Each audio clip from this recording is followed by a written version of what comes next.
সাঁইথিয়া সাহিত্য সংসদের চতুর্থ আমাদের অধিবেশন। তো আজকের আমাদের অন্য যে তিনটে অধিবেশন হয়েছে তার মতোই আমাদের একদম ঘরোয়া অধিবেশন এবং সবাই আমরা পরিচিত মুখ। স্যার গত অধিবেশন এবং এই অধিবেশনে গান করে এবং আমাদের সঙ্গে সময় দিয়ে আমাদের এই সাহিত্যের আড্ডাকে আরো ভরিয়ে তুলেছেন। স্যারকে জানাই, গান ও সাহিত্যেরই একটা বড় অংশ, গান জুড়েই সাহিত্য। তো আজকে একটা বিশেষ অধিবেশন, স্যারেরও সময় খুব কম, স্যারকে মঞ্চে আসার জন্য অনুরোধ জানাই। তার সঙ্গে সঙ্গে আজকের বিশেষ অধিবেশন ভুবনেশ্বর মণ্ডল, কবি ভুবনেশ্বর মণ্ডলের একটি বই প্রকাশ। তো তাকেও, কবিকেও আমরা মঞ্চে অনুরোধ করি আসার জন্য। আমি খুব বেশি বলছি না, তার কারণ তার সঙ্গে আমার পারিবারিক সূত্র অনেকটা গভীর, তাই তার বলা আমার বলা অনেকটা অতিশক্তি হয়ে যাবে। তবুও আমি আমার জামাইবাবুকে মানে যতটা কবিতা অন্ত প্রাণ দেখেছি, মানে উনি যেভাবে কবিতাকে নিয়ে বাঁচেন তা সত্যি মানে অনেকের কাছে সেটা ঈর্ষণীয়, আমার কাছেও তো বটেই। তো যাই হোক, আমি মঞ্চে যারা আছেন তাদেরকে বলবো খোলার আগে একটু সামনে বইটা সবাই ধরবেন। এই পত্রিকাটা ত্রিপুরার পত্রিকা, আগেই বললেন যে ত্রিপুরার বজ্রকণ্ঠ থেকে বইটা বেরিয়েছে। আপনারা সকলেই জানেন যে ত্রিপুরাও বাংলা ভাষা, বাংলা নিয়ে চর্চা করে যান। সবাইকে বলবো, সবাই কভারটা খুলে প্রচ্ছদটা সামনে নিয়ে আসবেন। রুক্ষ মাঠে দুঃখ বাগান, ভুবনেশ্বর মণ্ডলের কাব্যগ্রন্থ হিসাবে নবম এবং বই হিসাবে দশম এটি একটি বই।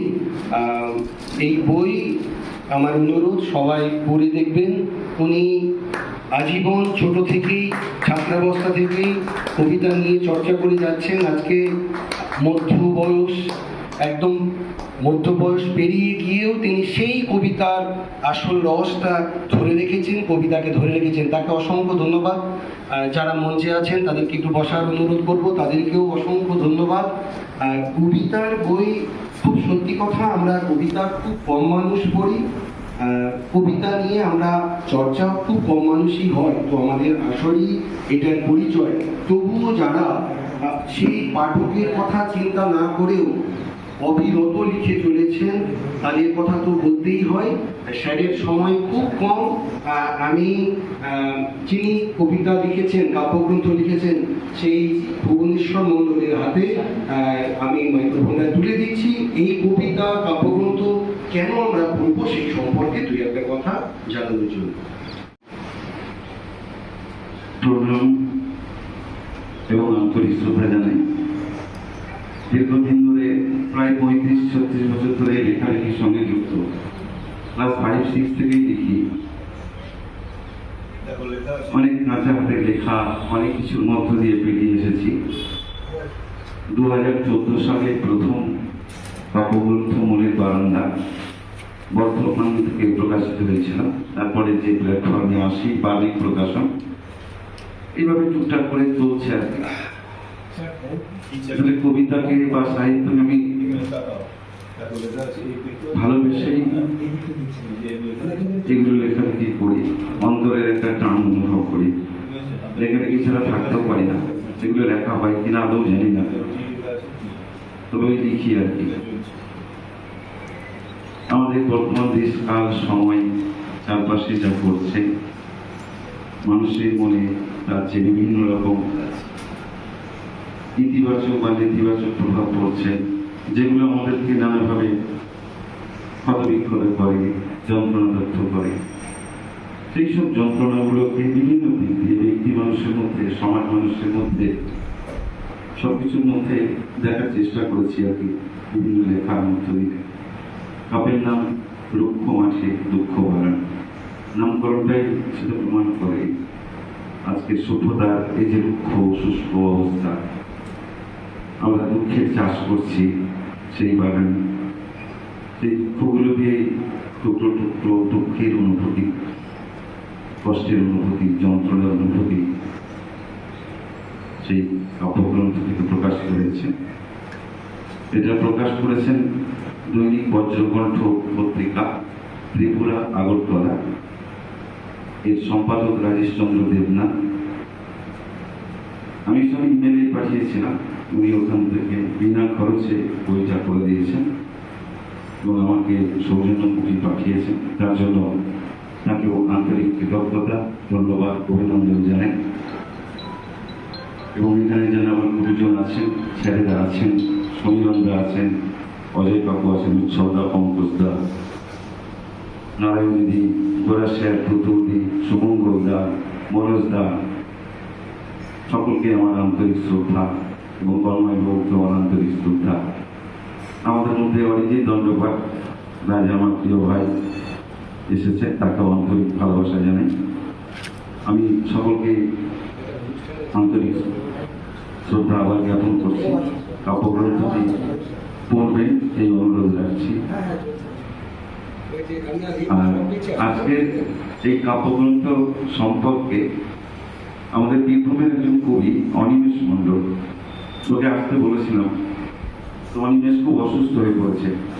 আমাকে সকালে হোয়াটসঅ্যাপে বললো, দাদা আমি তো পৌঁছতে পারছি না, আমি যেটা বলবো বলে ঠিক করেছিলাম সেটা তোমাকে লিখে আমি হোয়াটসঅ্যাপে পাঠাচ্ছি। আমি বললাম, বেশ ঠিক আছে। সেই লেখাটা আমার কাছে আছে, সেটা আমি শুভেচ্ছাকে পাঠ করার জন্য বলছি। শুভেচ্ছা, তুই লেখাটা পাঠ কর। প্রণাম জানাই। দুঃখ মাঠে দুঃখ বাগান কবি ভুবনেশ্বর মণ্ডলের কবিতায় সমাজ, দর্শন ও ভিন্নতর আধ্যাত্মিকতার অন্বেষণ করেছেন ডক্টর অনিমেষ মণ্ডল, রামপুরহাট, বীরভূম থেকে। ভুবনেশ্বর মণ্ডলের কবিতার জগতে প্রবেশ করলে প্রথমে মনে হতে পারে যে এই কবিতাগুলি নিছক দৃশ্যের কবিতা অথবা ব্যক্তিগত অনুভূতির কবিতা। আসলে তা একদমই নয়। তার কবিতার শরীরের মধ্যে একই সঙ্গে বাস করে ব্যক্তি ও সমাজ, স্মৃতি ও বর্তমান, মাটি ও মহাকাশ, প্রেম ও বিরহ, যুদ্ধ ও শান্তি, নৈরাজ্য ও শৃঙ্খলা, অন্ধকার ও আলোর আকাঙ্ক্ষা। ফলে তার কবিতাকে কেবল একটি নির্দিষ্ট কাব্যপ্রবাহের মধ্যে আবদ্ধ করা কঠিন। বরং বলা যায় 90-এর দশকের পরবর্তী বাংলা কবিতার যে বহুমাত্রিক অভিজ্ঞতা, সামাজিক বিপর্যয়, মূল্যবোধের অবক্ষয়, ব্যক্তি মানুষের বিচ্ছিন্নতা, গ্রাম জীবনের রূপান্তর এবং বিশ্বায়িত সময়ের আতঙ্ক, ভুবনেশ্বর মণ্ডলের কবিতায় তার এক স্বতন্ত্র প্রতিফলন দেখা যায় সুস্পষ্টভাবে। দীর্ঘ প্রায় 3 দশকের কবিতা যাত্রায় তার কবিসত্তা ক্রমশ নিজের একটি স্বর নির্মাণ করেছে। সম্প্রতি প্রকাশিত কাব্যগ্রন্থ দুঃখ মাঠে দুঃখ বাগান সেই স্বরেরই একটি গুরুত্বপূর্ণ পরিণতি। গ্রন্থের নামটি যেন তার কাব্য দর্শনের একটি প্রতীকী সংকেত।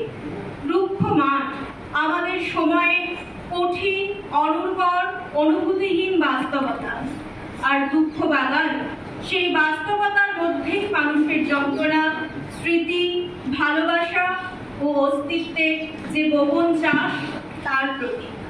তাই তার কবিতা ক্ষতবিক্ষত সময়ের কবিতা। আমাদের ক্ষতগুলো ভালো নেই, এই উচ্চারণ দিয়ে শুরু হওয়া কবিতাটি যেন সমগ্র কাব্যগ্রন্থের একটি কেন্দ্রীয় চাবিকাঠি। এখানে ক্ষত কেবল ব্যক্তিগত ক্ষত নয়, এটি সমষ্টিগত। শরীরের ক্ষত থেকে কবি পৌঁছে যান সমাজের ক্ষত, হৃদয়ের ক্ষত এবং সভ্যতার ক্ষতের কাছে। সারা গায়ে ঘা, রক্ত, কুচ, সংক্রমণ, এই চিত্রকল্পে যে তীব্রতা রয়েছে তা আসলে একটি অসুস্থ সময়ের রূপক। সমাজের শরীর যেন আক্রান্ত, মানুষের পারস্পরিক সম্পর্ক আক্রান্ত, ভালোবাসা আক্রান্ত, নৈতিকতা আক্রান্ত।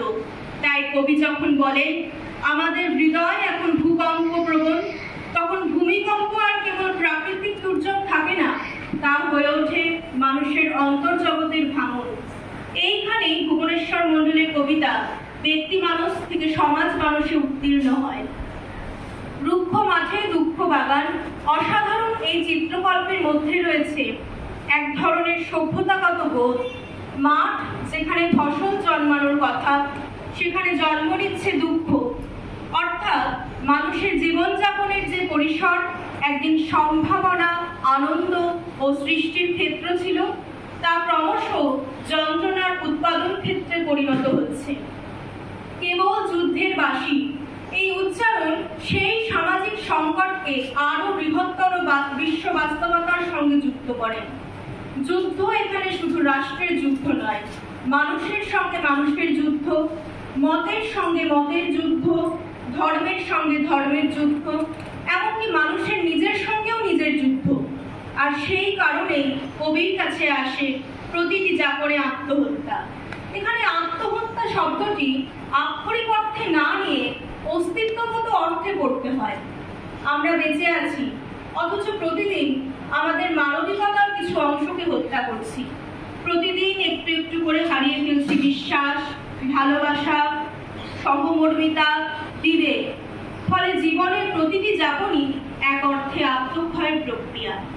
মাটির টান এবং শেকড়চ্যুতির বেদনা ভুবনেশ্বর মণ্ডলের কবিতার একটি গুরুত্বপূর্ণ বৈশিষ্ট্য হল মাটির প্রতি তার গভীর টান, মাটির সঙ্গে তার ওতপ্রোত সম্পর্ক।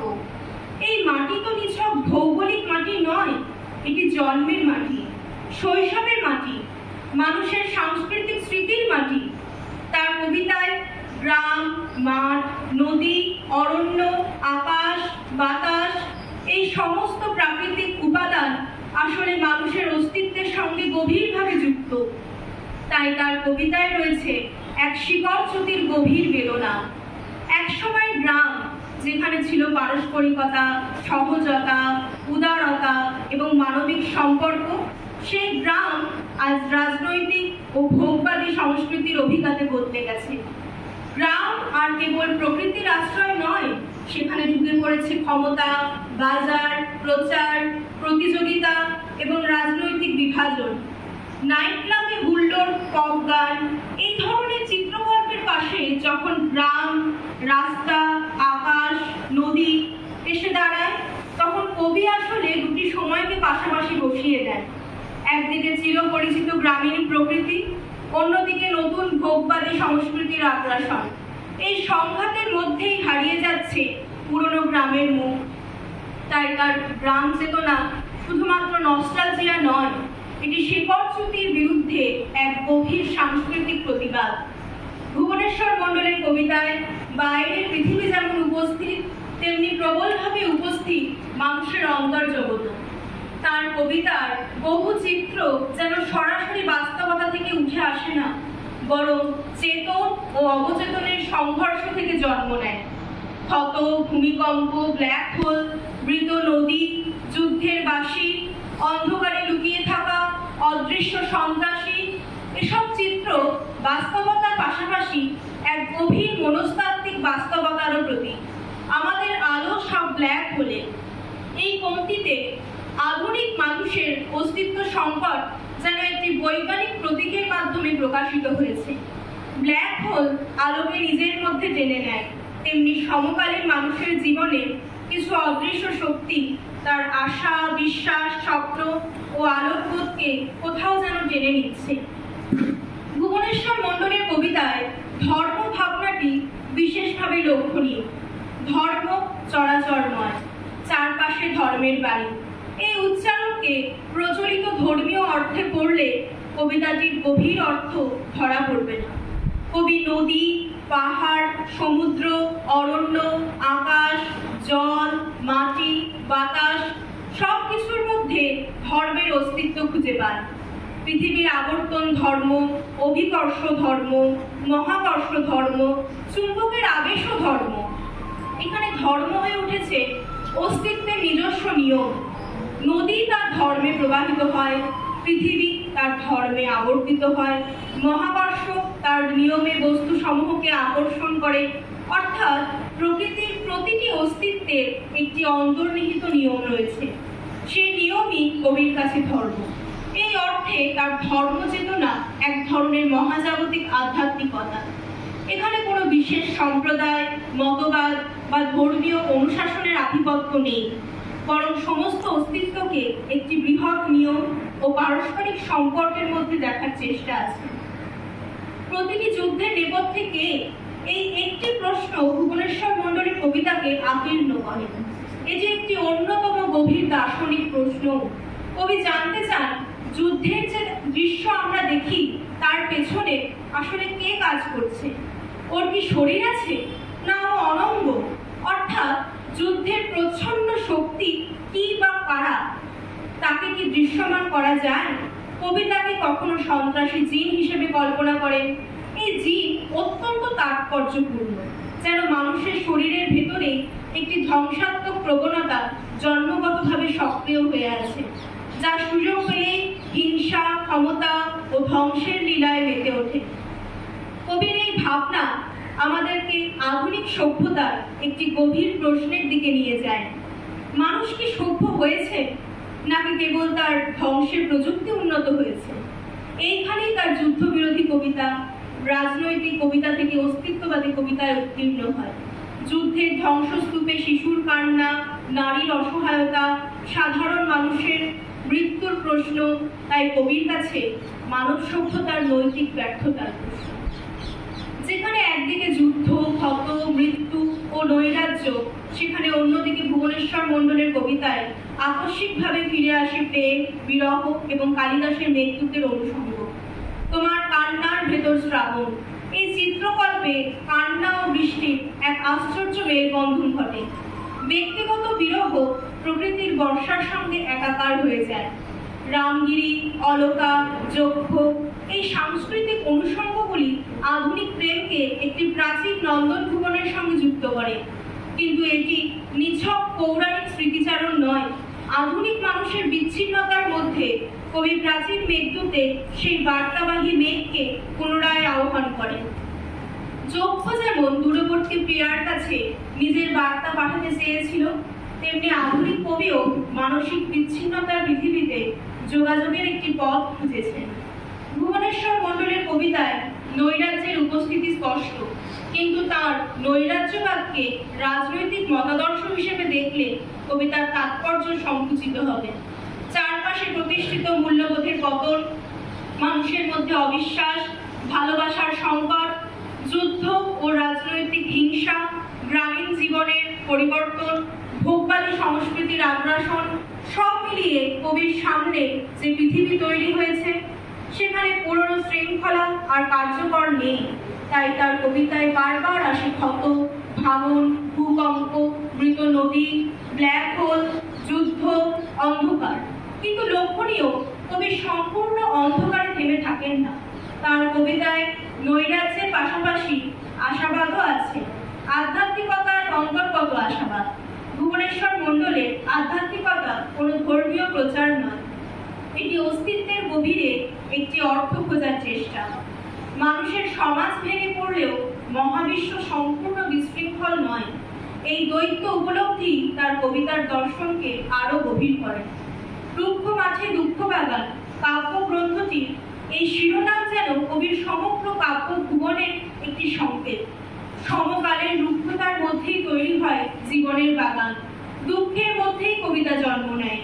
এই দৃষ্টিতে কবিতা ভুবনেশ্বর মণ্ডলের কাছে পালানোর আশ্রয় নয়, বরং দুঃখের ভিতর দাঁড়িয়ে টিকে থাকার এক প্রক্রিয়া।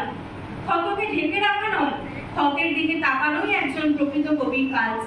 এই কাব্যগ্রন্থে সাহিত্য, বিজ্ঞান, লোকজ জীবন, আধুনিক নগর সংস্কৃতি, রাজনৈতিক বাস্তবতা সবকিছু একই কাব্য ভাষায় এসে মিশেছে। এই মিশ্রণ তার কবিতাকে সমকালীন করে তুলেছে। ভুবনেশ্বর মণ্ডলের কবিতা আসলে আমাদের সময়ের একটি অন্তর্লিখিত ইতিহাস। তার কবিতায় মানুষ ক্ষতবিক্ষত, কিন্তু সম্পূর্ণ মৃত নয়। তার হৃদয় ভূকম্প প্রবণ, কিন্তু হৃদয় এখনো সম্পূর্ণ ভেঙে পড়েনি। এই দ্বন্দ্বই ভুবনেশ্বর মণ্ডলের কবিতার প্রাণ। একদিকে রুক্ষ মাঠ, অন্যদিকে দুঃখ বাগান। এই দুয়ের মধ্যবর্তী পরিসরে তার কবিতা জন্ম নেয়। তার কবিতা তাই শুধু সময়ের ক্ষতচিহ্ন নয়, ক্ষত থেকে অর্থ খোঁজারও এক নিরন্তর প্রয়াস। সমকাল যতই মানুষকে শেকড় থেকে বিচ্ছিন্ন করুক, কবি ততই ফিরে যান মাটির কাছে। সমাজ যতই মূল্যবোধ হারাক, তিনি ততই বিশ্বাস রাখেন মানুষের প্রতি।